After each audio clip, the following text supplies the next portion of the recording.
Hi, everyone. Just giving it a minute to see attendees are still coming in.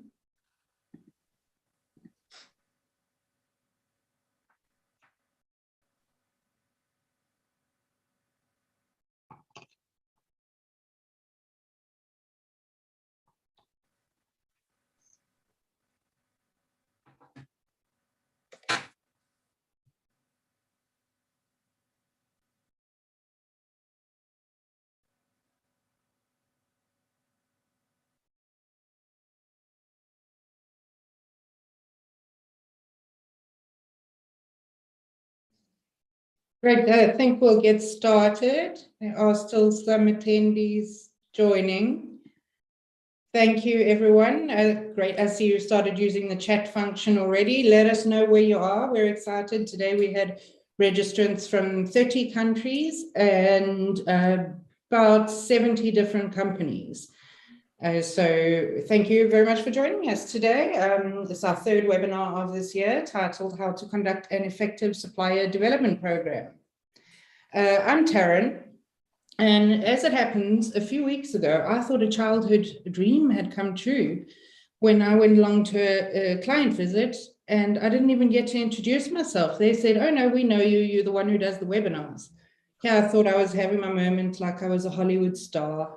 Alas, that never worked out. I'm a marketing manager, but I am a marketing manager at Encona, which is a pretty fun organization. We're a global consulting, auditing, training, and technology firm, particularly in the automotive and aerospace industries, but we do work with plenty of other clients as well. We run these webinars approximately every 6 weeks to 2 months. And we pick the topics based on what might be pertinent in industry at the time, or FAQs that come to us. Hans, Drunken Polls, probably if there could be a celebrity of auditors, he might well be on the A-list. He probably doesn't need much introducing. To those of you on the call, the founder and chairman of the board of Encona. Hans, thank you for joining us today. I believe you're in Germany. Yes, Taryn, I am. Yeah, hello everybody out there. And Taryn, thanks for having me. And I hope I can provide some clarity to this very interesting topic that you have chosen for the crowd out there. So it's good to be here. Thanks. It's good to have you, and it's good to have you back from holiday. You took 2 weeks off, first time in a long time. I've got plenty of work lined up for you, so don't worry, I'll keep you busy. I thought so. Thanks. I'm excited to introduce also our second panelist today, Andreas Schrader, also based in Germany, and he has over 30 years experience in the automotive industry. And more so, Encona has been running a project for 10 consecutive years. And Andreas was with that client as the supplier development manager. So can certainly bring some insight as it comes from the client side. Welcome and thanks, Andreas. Good afternoon, everybody, and thanks, Taryn, for having me here today. Awesome. So I think let's kick it off. Hans. Supplier development is an IATF 16949 requirement, but it appears that very few organizations manage to systematically implement such a program. What are the issues out there, and what are some of the current topics or reasons as it pertains to suppliers that make such a program necessary? Yeah, that's a pretty interesting one, Taryn. And we got to be very careful because it's usually the clients that say the suppliers cause to troubles. But we will elaborate, I believe, a lot more going down the line when we will speak about the impact on the supply chain when the clients are not providing necessary information and service to the supply chain. But yes, from a customer standpoint of view, what are they? I think it's best to go into this presentation that we've prepared for this with some of them, and I'm sure clients around the world could add more topics to this. But once again, we got to be very careful. it's too easy to finger point what the suppliers are not able to do, what they're not willing to do.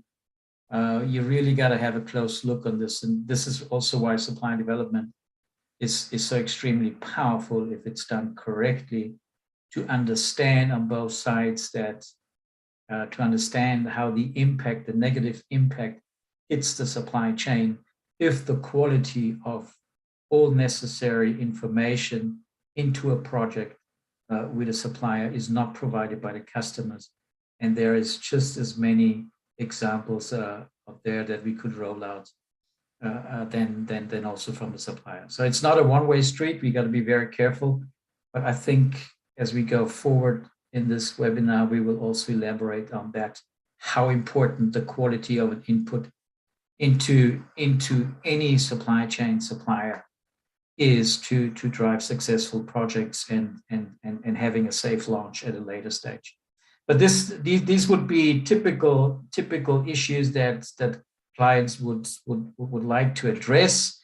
A poor product quality that's coming into their warehouses, poor delivery performance. Those are those major serial life KPIs, if you want to call it that.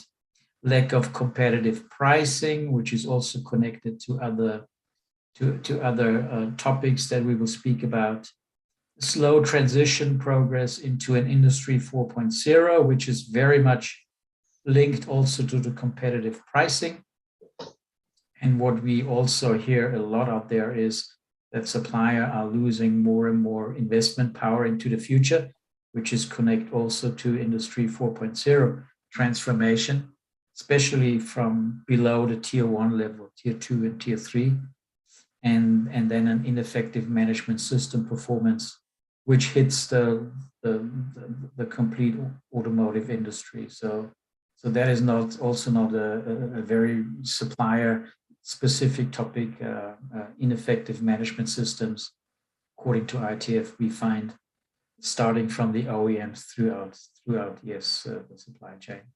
But having a look at this as a slide already tells a story wherever the reasons are for these circumstances and conditions, votes clearly for an effective supply development program. And coming back to your previous question, Taryn, why do companies struggle to roll out such an effective program, predominantly on the OEM and tier 1 side?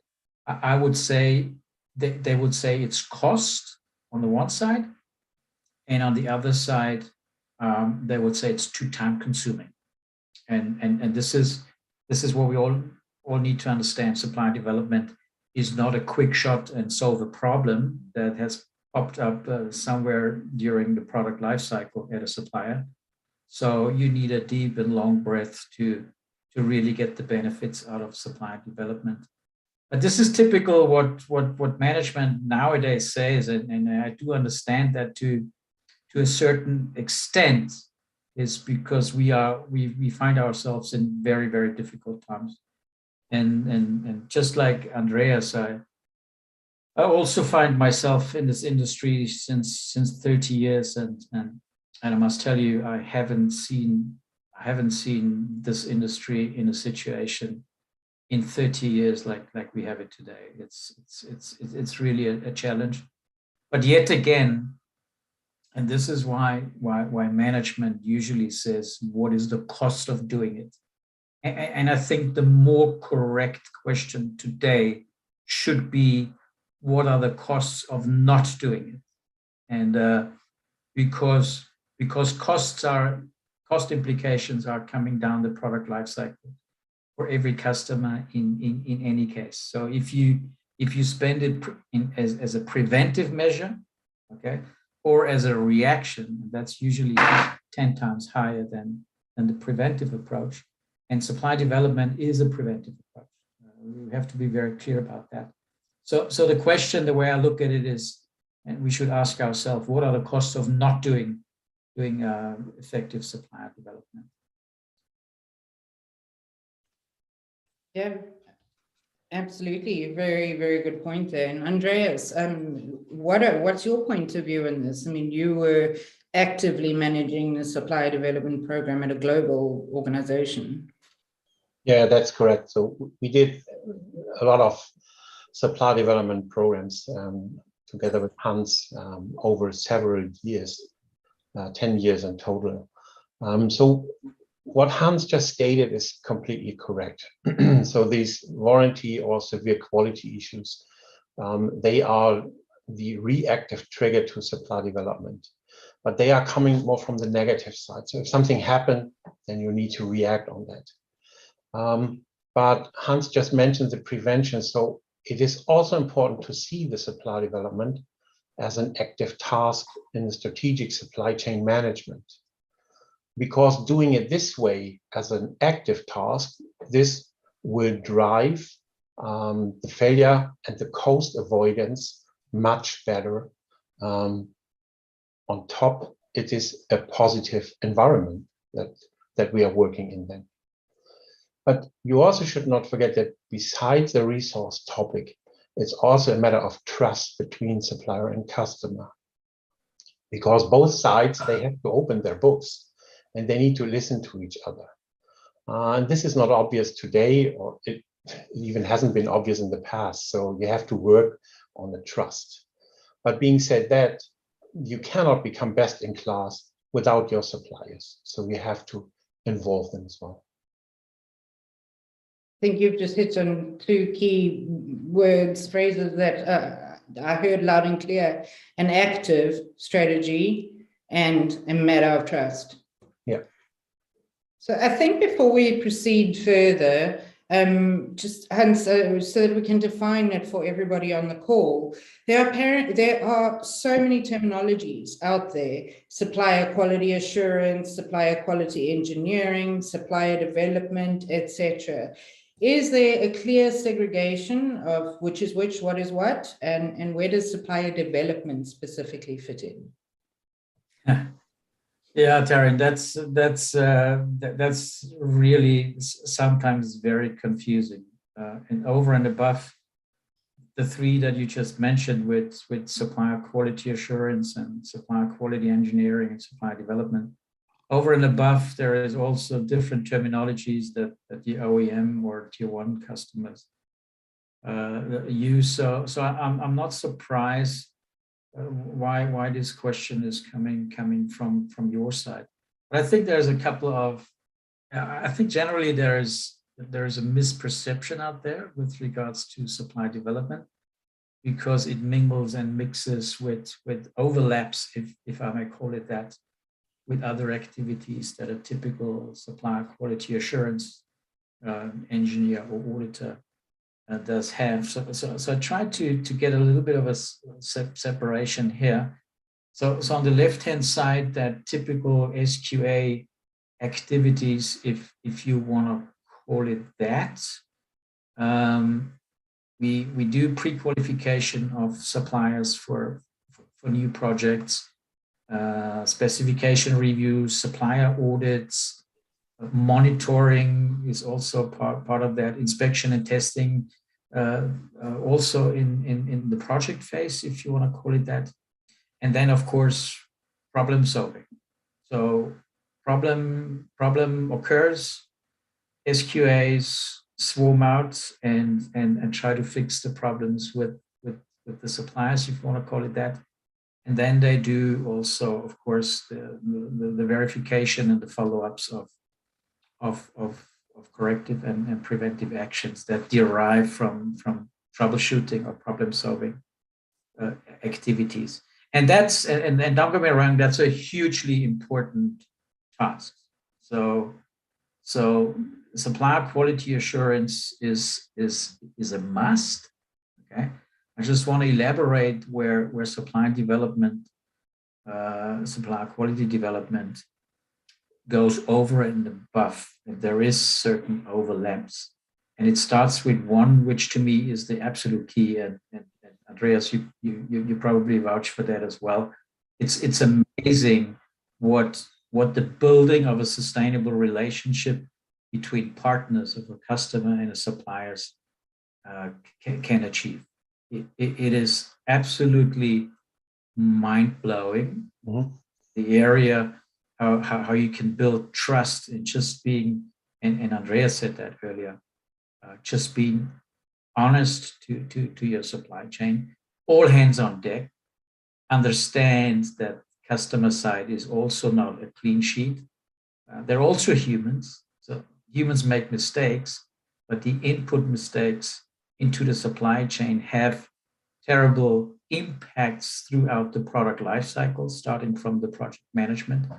But once you build that relationship, which is so crucial, and it will be the future trade, folks out there, make no mistake.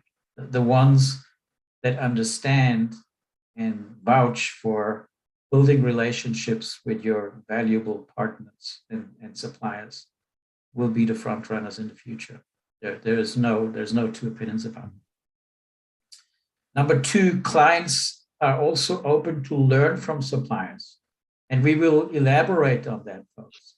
It is a massive advantage if you bring, and we will speak about the team setup as to who should go to the suppliers, to have that feedback to the engineering departments of the client side, to listen to the voice of the supplier, feed it back and process that information to improve for the next following projects. It's a massive advantage. And I think Andreas, we've moved mountains up there with probably 60 suppliers, not only in Europe, but on a global scale, also in US and also in China, in India. And it's completely independent from cultures. Let me tell you that. If you treat the suppliers in a respectful manner, okay, no matter what culture is coming from, you will receive. That became very obvious in 10 years of doing that. But that also requires a mutual win-win situation. So supply development engineers need to communicate that on a permanent manner to the supply chain, that there is a win-win, and we will speak about that. Coaching, workshops, training, so development to make them better, but it's a long-term exchange in experiences, because it's also a cultural exchange between the customer culture and the supplier culture. We need to bring this together, and the exchange of experiences in this regular come-togethers it is also a very, very fruitful activity. And this is what we share, of course, the corrective and preventive action with an SQA. And once again, the SQA top functionality, we need them, guys. If any one of you out there, we need you, like bread needs the butter. We just want to, over and above, complete the other aspects that we just elaborated on the supply development side. So supply development and supply quality assurance, or supply quality engineering, SQEs are most of the times more involved in the project side, SQAs, than more often in serial life. But again, it's handled differently, and that's why there's often a little bit of a misperception. But supply development definitely stands out from the main activities from an SQA, a typical SQA or SQE. And supply development, this is what I found, and I think this is very crucial to understand, also for management and all the decision makers out there. And I hope there is plenty of you in the audience today. It's a long-term operation, operative effort between a buying entity and its suppliers to upgrade the suppliers, not only in quality and delivery and costs, but also technologically. Because if you want to ever transform to an Industry 4.0 work environment, we need to understand that the investments are done currently at the OEM levels. They're going all in, all right? Tier 1's already a dramatic slowdown. But now you can imagine what's happening from tier 2, tier 3 level. So if we want to have competitive prices also in the future, we need to support and help them also to in this transition to an industry 4.0 or a digital or technology world, for which many of those suppliers don't have investment power. Okay, so and of course the ongoing improvements in that relationship, not only in the KPIs, in that relationship, is bringing you the benefits that we can demonstrate by data. Out of 10 consecutive years, as Taryn already elaborated, with real data, what it is, and the cost efficiency. Supply development down the line should not cost you any money. That's the core message. So looking at it, what is the money that we have to invest to do that? But what is the return? And all those data are in. So we are talking hard facts here. And I think we are one of the few ones that can really provide practical experiences from such an extensive program over really 10 consecutive years, over 60 suppliers around the world. And that's why it's very valuable. And thank you again, Andreas, for joining in to also give us a reflection from the customer side back then where you were responsible. So this is the definition and segregation, Taryn, if you ask me. Perfect, thank you. I think this slide in particular, you've summarized it for me, if that counts, very well. I think the next point to cover, it is about people also. So how do you implement a supplier development program, and which people, individuals or roles should be included in such a program? Yeah, and let me start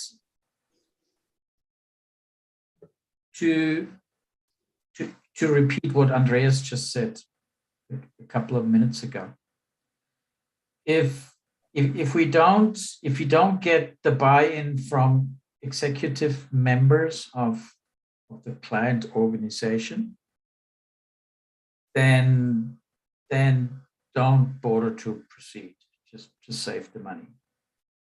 That is crucial. So if you don't get the execs on board to drive and champion these programs, then it's a waste of time, because it will become subject of a cost-cutting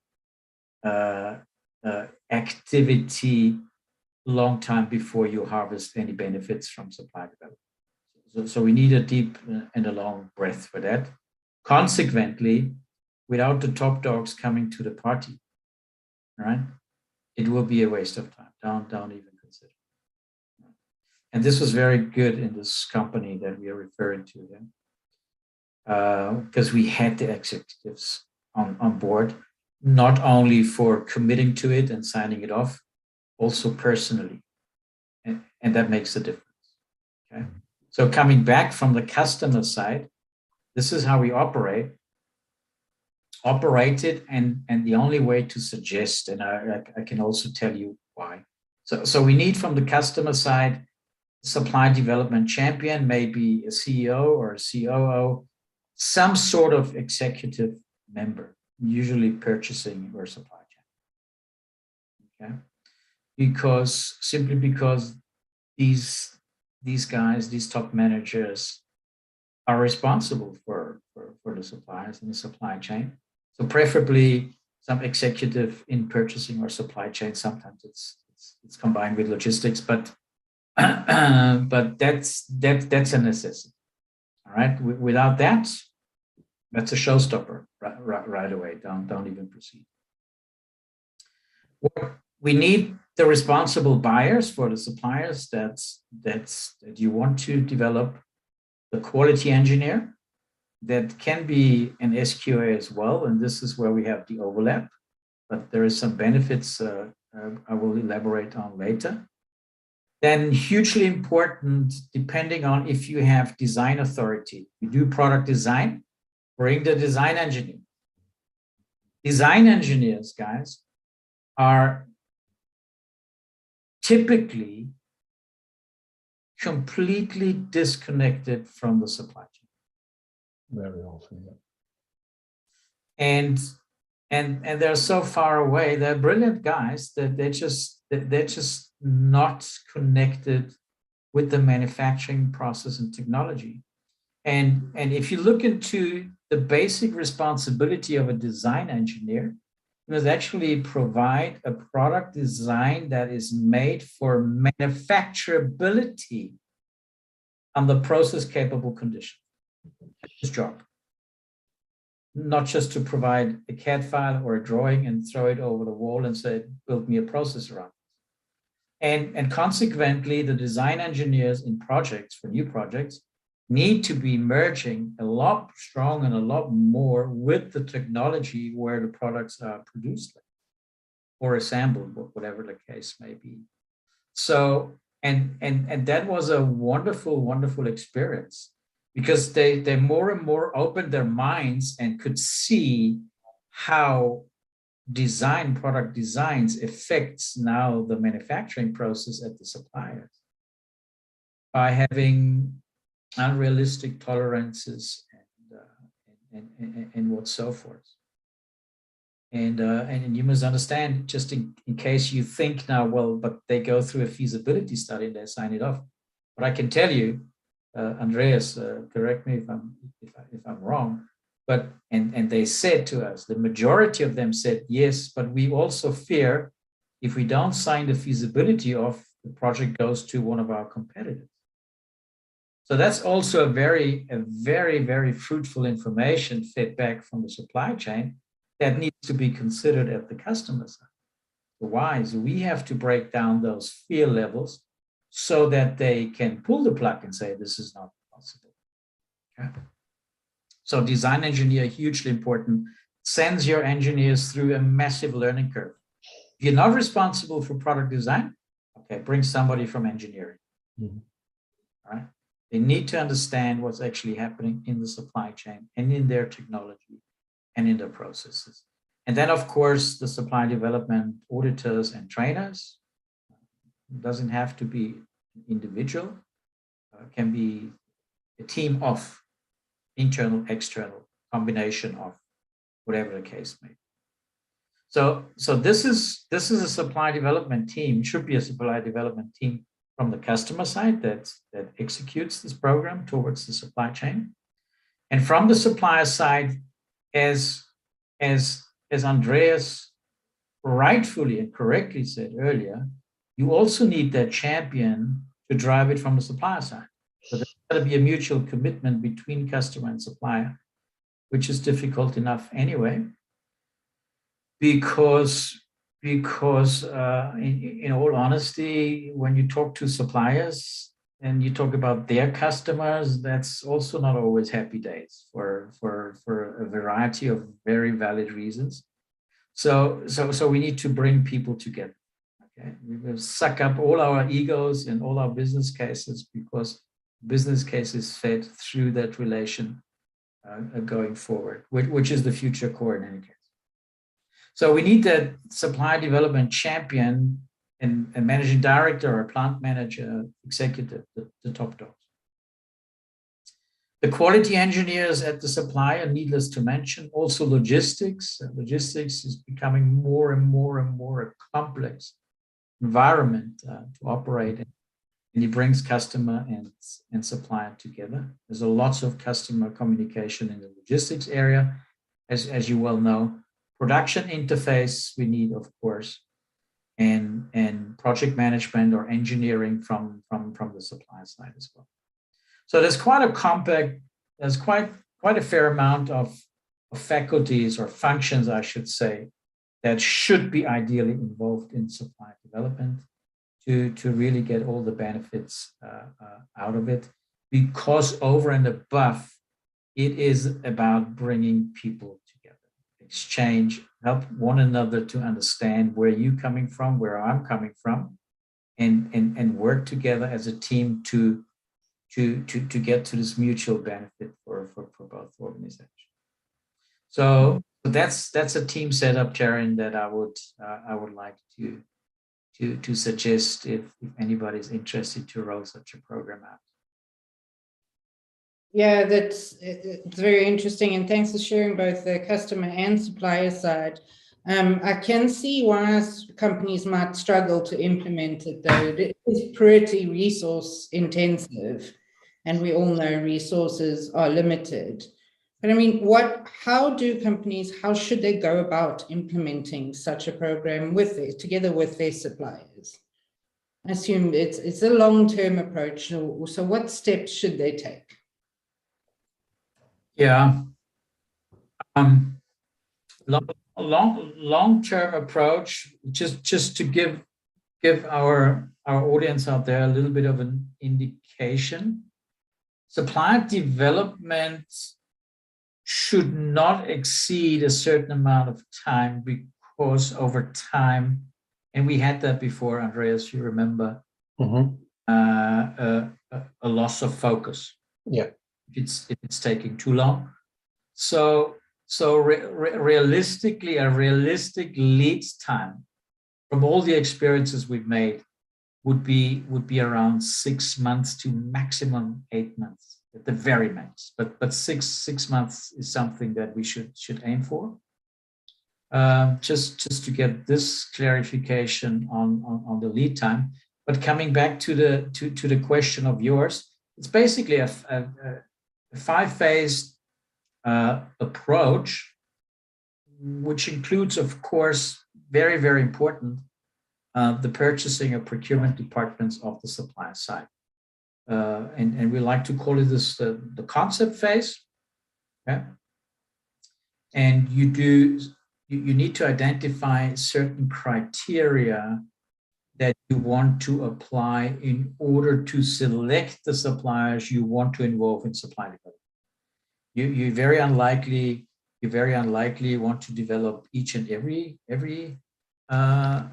supplier in your database. So you need very, very precise criteria as to what criteria you want to use in order to select. So that's hugely important. That could be, of course, quality, cost, and delivery. That could be technology related, strategic related, single multi-sourcing. Guys, this is a very, very hot topic right now. Yeah. And I didn't tell, I used to be an OEM back in the days, for many years, where single sourcing was just not on because of the risk of supply. But and I do understand, but OEMs are going, in too many cases, more and more away from that as well, in too many cases. And I understand why this is done. If you have 10,000 units for 2 suppliers, you have 5,000 units for every supplier. If you have 1 supplier, you give him 10,000 and you get a better price. I understand that maths, right? Just like everybody does. But it does increase the risk, of course. And I think we've seen this very, very sadly with wire harnesses coming out of the Ukraine that is currently involved in a very tragic and it impacted so many OEM plants, all the way to shutting plants down. So you need to be very clear about the criteria that should be used, and then the supplier should be nominated with an official nomination letter. And of course, there's talks between the supplier and the customer before. Should come from an official supply development nomination letter from the purchasing executive or whoever is the champion, for that to give it this formal touch that there's something special we want to do with you and together, right? Then the concept must be developed, and the top management buy-in must be gathered both from customer side and from supplier side. That's why there's already discussions and talks and pre-talks before the official nomination letter should be provided. So if the top dogs don't come to the party, once again, guys, don't waste your time. It's not gonna fly. So that is crucial. So we need to provide them some information of cost reduction potentials. And once again, the question today is not what does it cost me to do that? What are the costs of not doing it? Is more appropriate. It definitely, if you try to launch a program like this. So once this concepting is done and the nomination is done and the acknowledgement is done, you kick this off. What we've done, Andreas, remember, the top executive purchasing director personally came to this kickoff meeting to Yep. the concept one more time, what we want to achieve together. Yeah, to present the experts or the supply development engineers or auditors, if you want to call it that, and to again reinforce the acknowledgement which has been done already before that. So that's a real official kickoff meetings with the executives from both sides. And that is hugely important because it gives this program a complete new set of wings, if you want to call it that. That's the formal kickoff. And then in phase number 3, what we do is we have several different deep dive sessions. SDO1 is related to project management and product or process development. Basically, in the product life cycle that focuses on project management until safe launch. So RFQ, if you want to call it that, request or quotation comes in all the way to hand over to serial condition, usually SOP plus 90 days. All right. Hugely important because this is where quality is determined. So anything that goes wrong in your product and process development or the project management serial life will not be able to recover in full. Period. Will not be able. So we have a very strong focus on the project. And the reason why, folks, why this is so important, I'm going to show you this later, is because in that phase, we also very, very stringent in getting the understanding of where is the input quality from the customer lacking? What are the impacts in my feasibility study? What are the impacts in my quotation? What are the impacts in my process or product development or in my complete program management? And I think everybody understands out there, the supplier is dependent. And for all of you that has been done an MLA or majority level assurance with customer projects, clearly shows you the importance of the input quality, maybe information completeness, maybe information in time, maybe decisions. So everything affects your project management. So the input quality must be considered, and you must really sink your teeth in and open your hearts and your minds to say and admit that we are also humans and make mistakes. And now we can see together with the supplier what the actual impact is, which is a very, very, very beautiful learning curve. In a negative way, because it usually comes with problems, but it's a very healthy way to learn. Because humans don't usually have a natural motivation to change anything until it's a little bit painful and hurtful. So this is very important here.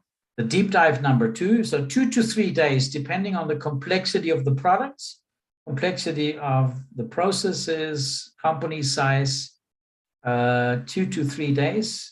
The bigger the suppliers are, usually those programs are triggered by OEMs and by tier 1, big tier 1 companies into tier 2 and tier 3. So usually the suppliers that you're working with are coming from tier 2 and tier 3. And of course, but the same application is for a tier 1 if you want to roll it out from an OEM side. But the bigger the organizations get, could add some more man days, if you want to call it that, to get this deep dive, the gap analysis. And then the second one is for the serial production performance. I'm going to show you also what goes in there. And then optionally, we also have supply development of 3 for production system excellence, manufacturing excellence. So not just the systems, fully blown manufacturing excellence where technology goes in, digitalization and high force zero transformation. But this is optional. You can start easily with SD1 and 2 and make it a benefit if they pass the program, and I will talk about that, if they qualify for an SD3, because that's when you really grow together. And then the work packages will get designed from all these finding reports.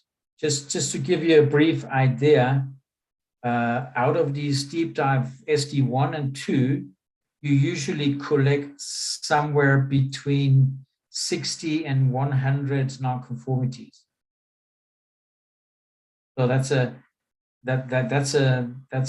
brutal munition to get together and cluster your work packages, because that will be now the input when you come together and do training and do coaching and do things together to overcome those obstacles. So if you're used to those typical process audit results with two findings and 3 findings, that's flesh to bone. That's really getting everything surfaced that we need for the work packages to get a structured, systemic approach to perform and improve our processes in that relation between customers.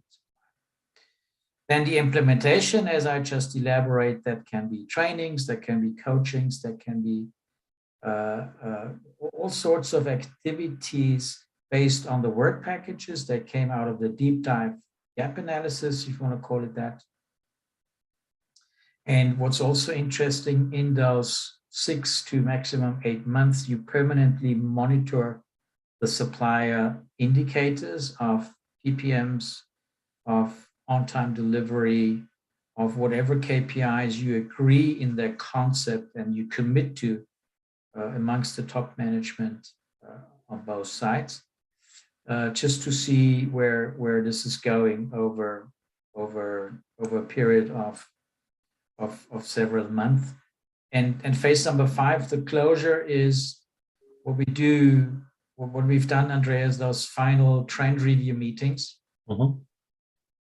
That's the official closing event between client and supplier, where we also announce that they officially passed. There's also pass and fail criteria, so it's not a one-sided investment. So both need to come to the party and grow together. We did a supplier award for supply development, and it was also, and where's the win-win for the suppliers?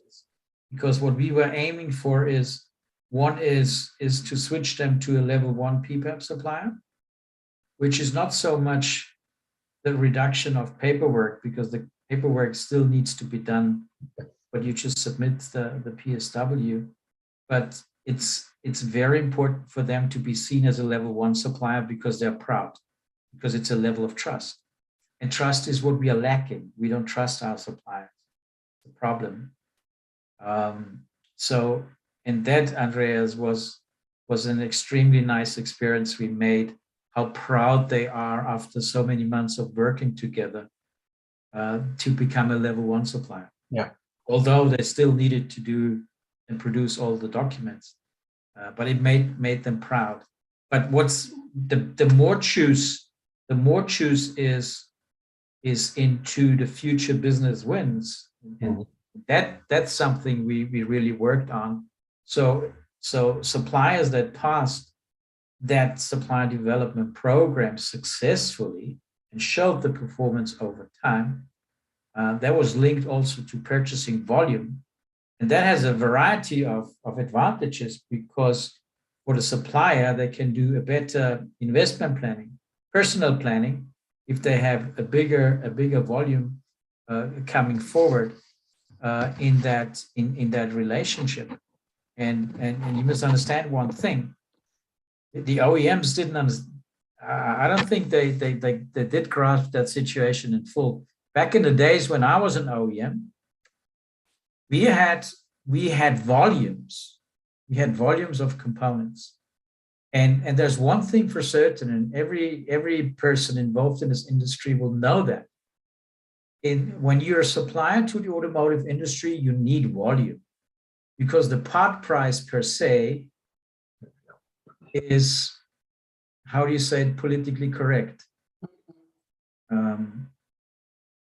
Debatable. Let's put it that way. So what happened is after the OEMs switched all to these platform strategies, that was the time and the era when every day when I went out of the streets, there was a new model driving by that I didn't know, which was never the case. Every new car we knew back in the day. But with these platform strategies, it helped the OEMs to be more attractive on the existing markets by launching different models. But consequently, there's many suppliers there are above the platform and not in the platform. So it reduced the quantity and volume. So now they have this price pressure and they don't have the volume anymore, which made it very, very, very difficult for them to make enough money and sustain and maintain investment power for the future. Okay. So that is a huge, definitely a huge advantage that we saw in working together, that relationship, that trust level, that performance that needs to be proved, of course.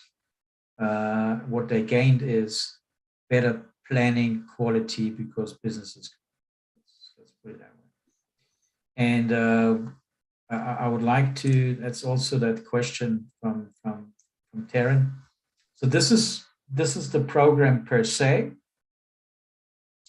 We called it, Andreas, we called it track one. Track one is that deep dive for 2 to 3 days, whatever the criteria I've given you before, where you tackle project management. And then you have those ongoing monthly follow-up reviews. That can be follow-ups of the findings, that can be doing feasibility projects together when project is already in the pipeline, trainings and workshops again. So very, very effective. And the track 2 was then the management system and the process area, serial life. Also 2 to 3 days, depending. And then ongoing those improvement workshops and trainings. And after, let's say, six months, maximum 8 months maybe, we started this final trend review meetings where we officially decided whether the program was successfully passed or not passed. Okay, because I think the consequence definition of must also be predetermined in this notification letter. What if we invest here as a client for 6 to 8 months in a supplier and nothing is moving? So we have also the option of not being passed, and that should consequently also be linked to certain consequences. But let's focus on the successfully passed, and I did elaborate on that. That comes out of this final trend review meeting with the awards. And then you still do your ongoing monitoring. So you don't lose track of them. That continues. And but what is so great on this program is just the relation and the trust level you build, not only because there is one faculty on each side involved, but there is a multidisciplinary approach from both sides to learn from one another. But we need to open our minds to admit that we all make mistakes. There's no judge and blame. We want to go somewhere on that mutual win-win situation. And the track 3, as I said, is related to manufacturing excellence, right? Transition to digital automation, Industry 4.0 in general. That can be done independent from track 1 and track 2. You can also stop after track 1 and track 2 if supplier not ready yet and restart. That's very optional. So you can put that together in a very modular approach. And that approach is, and here you can see also the topics. It's also another benefit that you can do is because you're also required to do process audits at your supplier, okay, which is also an IATF requirement. So there, what we've done is to combine in the track one, in the project management, and we related it to the P2, P3, and P4 version, which is representing the project management, but together with the customer input quality. What's the quality of the specification, the communication, the code of conduct, the project support we get from our clients, or is it a one-way street, or is it a dialogue? ECR dynamics, that's another kettle of fish. I don't know if this is clear to all the customers, what the impact is on this massive amount of engineering changes during a running project. Yes. It's just completely insane. Andreas, what's your 2 cents on that? Yeah, I fully agree on that, Hans. So the engineering changes, they have a massive impact to the organization, because in worst case, you have to go back and do feasibility things again and again. So there's a lot of work behind that. And what I also can add is that the customer input for quality is also what I want to add, that when we do this track 1 and track 2 deep dive audits, we also look into the direction of the customer. As you mentioned, we have findings between 16 and 100. That is correct, but there are quite some findings that we have in the direction of the customer as well, when it comes to drawings, to feasibility analysis, to information about products, things like this. So it's not only the supplier. Yeah, no, absolutely agree with that. That's a good point. But that helped us. Sorry, the last sentence. Sure. But that helped us really to gain the trust and to make the supplier understandable that it's not a one-way development. So it's not just in the way of to the supplier. We also are open to listen and to improve things. Yeah, and the customer guys from product design or engineering department, that to me, Andreas, was the ultimate learning curve, because in too many cases, the design engineers or the remote process engineering guys or project managers are just disconnected from the operations, and their task is to provide a manufacturable product or model. How can they make robust products without that? No. That's so it was really one of the core experiences to bring engineering and technology together to supply. So that is very advisable to integrate that. But guys, I want to warn you, we need some psychologists here, because it's not the easiest process for a customer to admit that we made mistakes, which is human. There's no problem with that. But to admit that needs a certain personality, and an open-minded approach. Let's put it that way. And because there's humans on both sides, and every person you meet in your life is fighting battles you know nothing about. So we gotta be nice, and we gotta be open to one another, because we are all in the same critical, difficult times. But just to down pressure it on one side is not gonna change anything. And if that, and we've seen that, folks, if you just pressure the supply chain, and I tell this to the OEMs all the time, you will be paying back millions and millions and millions to the supply chain in any case, which is happening already anyway, because they run out of steam and then they have to reinforce them to get parts. So it's going to come back in any case. So we need to balance this really in the middle, and help this industry to get some humanity back, because this went completely lost over decades. I can tell you that much. Very, very powerful. And then you have your VDA 6.3 or IATF. You can also report this to have evidence for what you have to do in any case. So that's the synergies we can use. And then you can see also in serial life in track 2, it covers, there's not even all modules in here, guys. It's not even complete yet.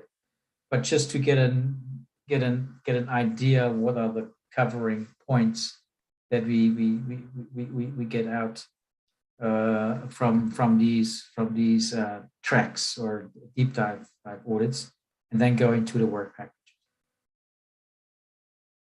Yeah, Taryn, back to you. This should hopefully answer the question of how exactly is it done and what are the steps that we advise to consider, at least when doing supply. It's a lot of detail for sure. I had no idea there would be quite so much coming up in these two tracks. Andreas, is there anything you would want to add to this? Well, that's hard to add something. This is a really comprehensive list that Hans just showed. The only thing that I can emphasize again is that the executive management involvement on both sides is really important, because from my experience, we rarely had problems on the working level during supply development projects. That was really a good progress that we did and good working together. But the top management, the executives, they really struggled to keep the priority for these big projects up and running. And this is why I think it's important to have a clear time frame that we're talking about.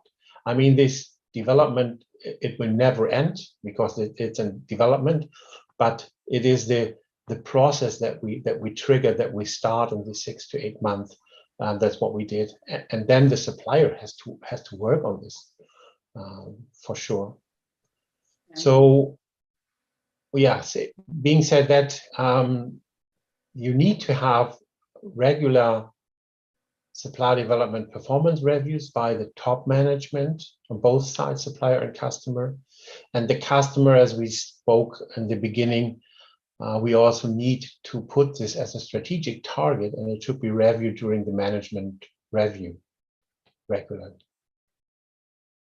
Okay. You know, interesting is I see a recurring theme actually across a number of the webinars we've done together, Hans, and it's the top management responsibility in particular and involvement to keep these things going. For example, the process ownership webinar that we conducted, Hans, just kind of side note, the essentialness of top management buy-in. No, absolutely, yeah. Guys, I think we are ready to wrap it up, but before we wrap it up, Andreas, I've got the final question of the day for you, and also you've got the data that everybody is hoping to see, I'm sure. I'd like to understand what are the actual benefits of a supplier development program, such as this one that you ran for many years, and why would companies roll out such a time-consuming and expensive program? Mm-hmm. Okay. Yeah, I think, Taryn, the best is if we go to this slide that you're showing right now. So this shows the data of 3 years. These are real data. And you can see over this period of 3 years, we decreased the number of red or unsatisfactory suppliers from 14 down to 3%. That was really a huge success. And in parallel, the number of green suppliers increased by 24%. But what does that mean? So more green suppliers, so more good suppliers, we ended up in less quality issues. We had less logistic issues and also less customer issues. But also those green suppliers, they became more and more the long-term partners. So we started to introduce long-term contracts also with the suppliers, what was a really good benefit for us and helped us to come along with this.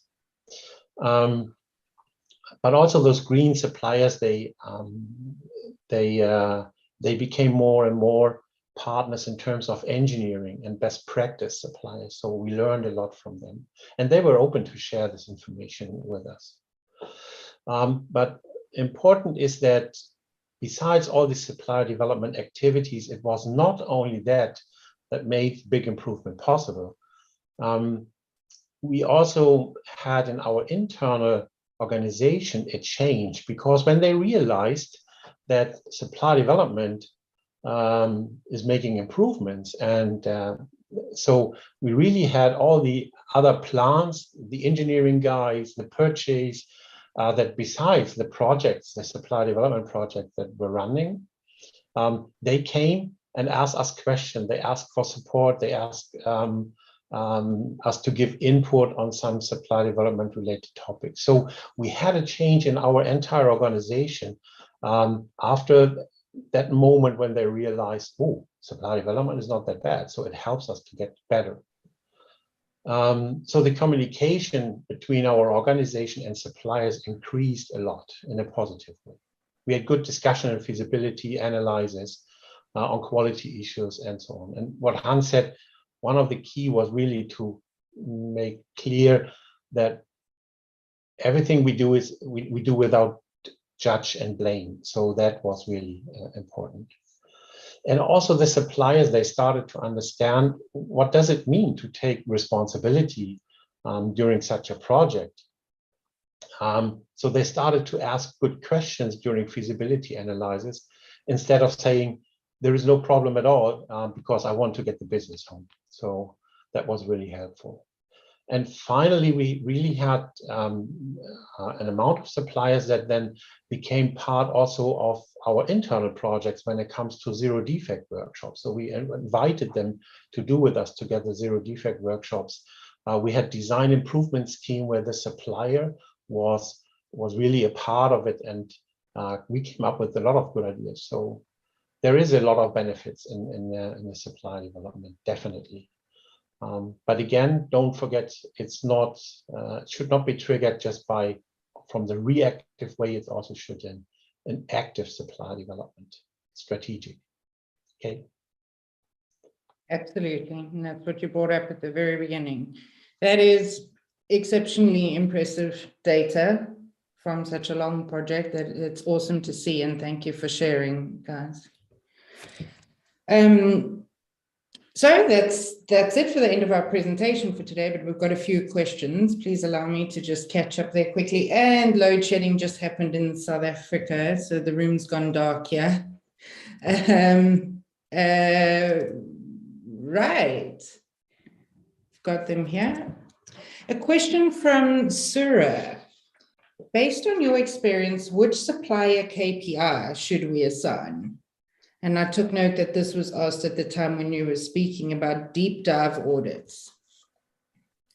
The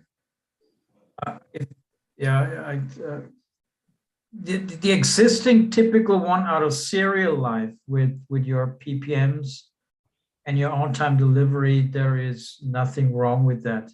What I would, over and above, put in more from a client side is more related to projects.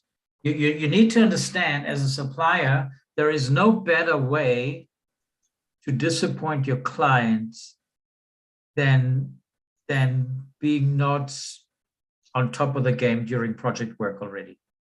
And the customers do assess the supplier not only on soft factors in project management like responsiveness and engineering support, but also some hard facts.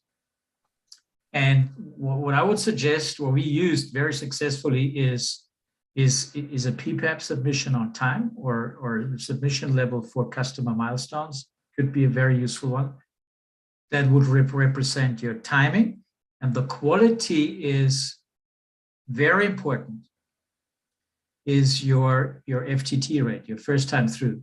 You submit a PPAP, and you expect that to be approved by the customer first time through, all right? In reality, and I just came back from a company and they run the figures for me, we've implemented that. They have for every project 3.2, statistically 3.2 PPAPs for every project. That's a very useful KPI that I would like to suggest you. The problem is it's a little bit difficult because most of the companies don't have a process cost calculation. They don't even know what it costs them if a PPAP is rejected by a customer and it goes through another PPAP trial and another inspection, it goes in the laboratory. So there's a lot of efforts that go in. And if you use 3 PPAP loops to get one project in green, that's a very useful KPI that you can consider. And we usually call it FTT, first time through, which represents the quality of a PPAP. In serial life leave as it is PPM, they require that on-time delivery. Okay, thank you. Question from Maxime. I feel like this one starts talking towards emotional intelligence too, which we've always discussed. Agreed on openness about being wrong. Not sure how this works for Asian suppliers where saving face is quite an important way of life. Do you care to elaborate, please? I think all businesses need a cultural officer that understands different working cultures and adapts the communication to these different cultures. Yeah, the different different approach. But one life has taught me well. And you don't need to speak any language. If you respect the person, respect's coming back.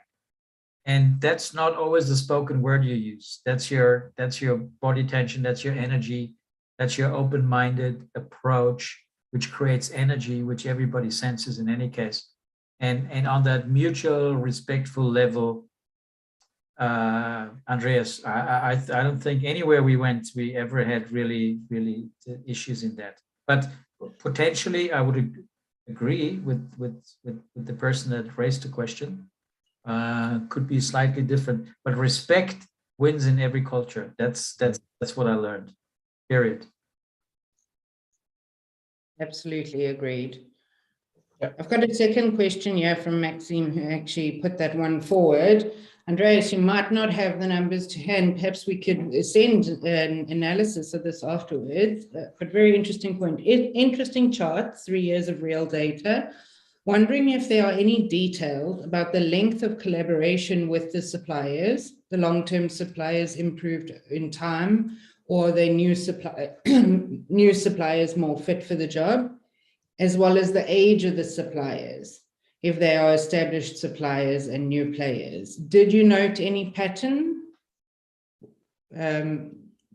Well, what I can say that the majority of the suppliers that we had in the supply development were already known suppliers and suppliers that have been working with us for many years. There were also some new suppliers, especially in the best cost countries, but the majority were definitely the old suppliers. So. Okay.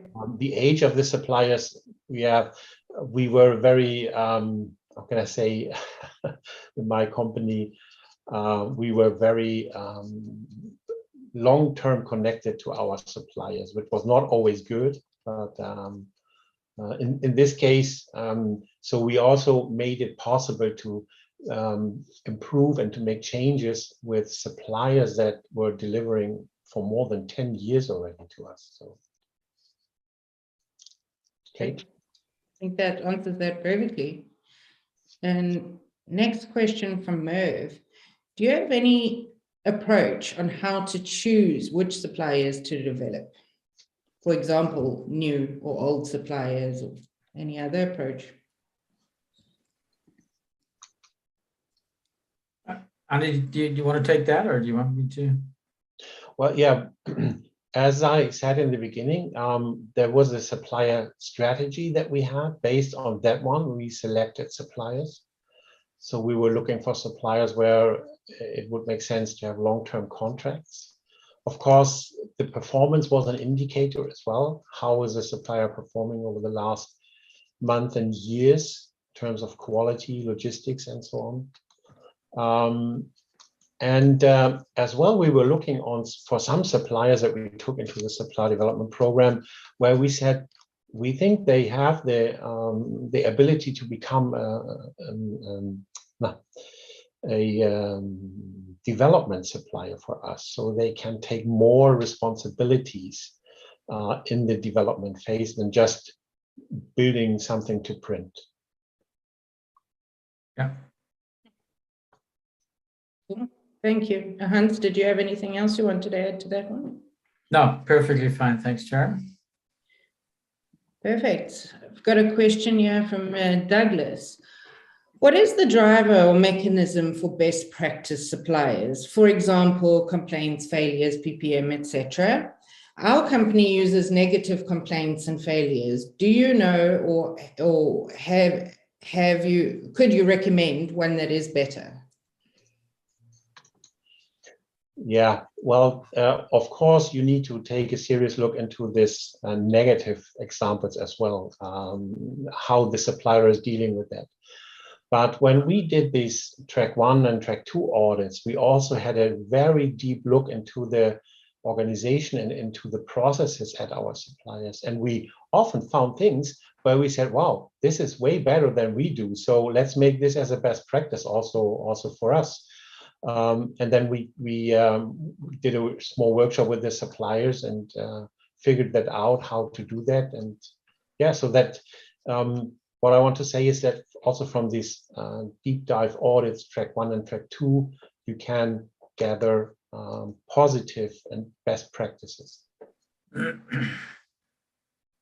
Absolutely. So from Madhav, who should bear the cost of supplier development? This is a good one. Should it be 100% by the customer? This project that Andreas and myself are referring to was covered by the customer. Yeah. Yes. And but there is definitely in that track 3 that I elaborated on, where you really come into savings. Andreas, I think the idea was back then to use part of the savings to take portions of the cost as well in the track 3 when it comes to manufacturing excellence, because the customers usually provide a lot of IP, intellectual property, into the supply chain as well, which generates savings.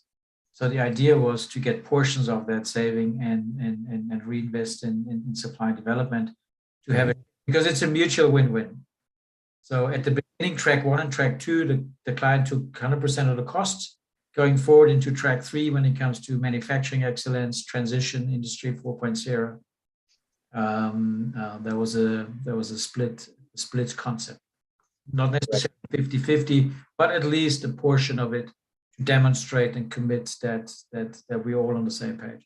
Yeah, and as our suppliers were not only delivering for us, we said that all the benefits that you have with your other clients, you have them 100%. So that was one of our arguments to say we want to have at least a portion of that one. Yeah, well, I think that would make sense, yes, because it would benefit the entire business at the end of the day, at that point in time.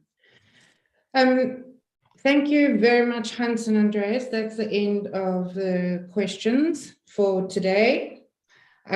Just to wrap up for everybody on the call, I will be sharing the recording with you by Friday, as well as a copy of the slides. Or otherwise you could also download the recording on our podcast. I'll share those details with you later this week. If you have any questions at all about today's presentation or any offerings that Encona can bring to you, please don't hesitate to get in touch with us. Hans, Andreas, thank you again for giving up your valuable time today. Thank you. Thanks, guys. All the best out there. Have a good one. Bye. Bye-bye. Bye-bye.